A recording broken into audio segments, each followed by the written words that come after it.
Israel के सुरक्षा बलों ने हमास द्वारा इस्तेमाल की जाने वाली एक खुफिया सुरंग खोजने का दावा किया है। इजरायली सेना का कहना है कि यह सुरंग गाजा में एक अस्पताल तक जाती है। बता दें कि यह दावा ऐसे समय में किया गया है जब गाजा पट्टी से अस्पतालों में दम तोड़ती जिंदगियों की हैरान कर देने वाली तस्वीरें सामने आ रही हैं। बताया जा रहा है कि गाजा के अस्पतालों में चिकित्सा प्रणाली पूरी तरह से ठप हो गई है, जिससे लोगों का इलाज नहीं हो रहा है। अब इजरायली सेना का दावा है कि हमास की सुरंगें अस्पताल तक जाती हैं। इजरायली सेना के प्रवक्ता ने कहा कि सुरंग हमास के एक सदस्य के घर के बगल में है। यह सदस्य हमास के नौसैनिक अभियानों का प्रमुख है और इसने 7 अक्टूबर को इजरायल पर हमले का नेतृत्व किया था। रियर एडमिरल डेनियल हगारी ने कहा कि रान तिसी अस्पताल केवल 200 गज 183 मीटर दूर है। इजरायल उन आरोपों को साबित करने की कोशिश कर रहा है जिनमें कहा जा रहा है कि फिलिस्तीनी हमास समूह अस्पतालों से काम कर रहा है। इजरायली सुरक्षा बलों IDF ने एक्स पर एक वीडियो शेयर किया है।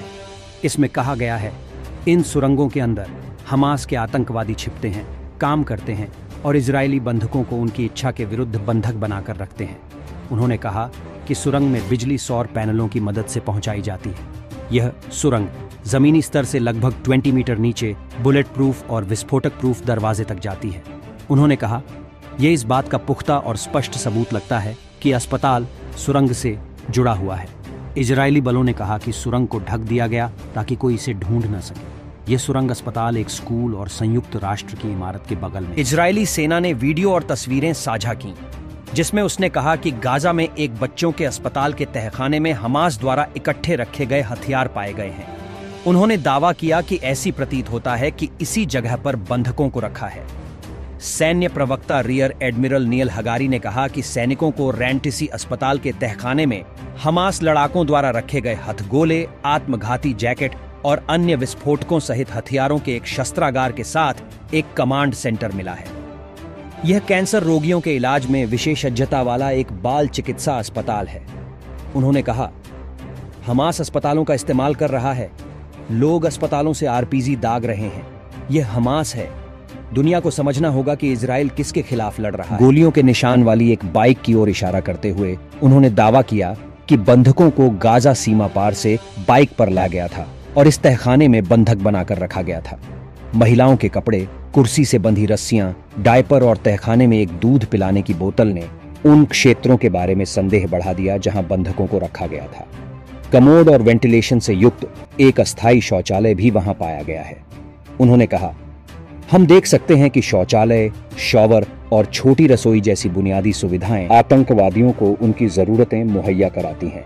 उन्होंने कहा, हमास ने इस पूरे क्षेत्र को अपने नियंत्रण में ले लिया और इस अस्पताल से इजरायलियों के खिलाफ अपना युद्ध चलाया। इसके अलावा सैनिकों को गोलियों के निशान वाली एक मोटरसाइकिल मिली, जिसके बारे में उन्होंने कहा कि ऐसा प्रतीत होता है कि इसका इस्तेमाल 7 अक्टूबर को अचानक हुए हमले के बाद बंधकों को गाजा में लाने के लिए किया गया था।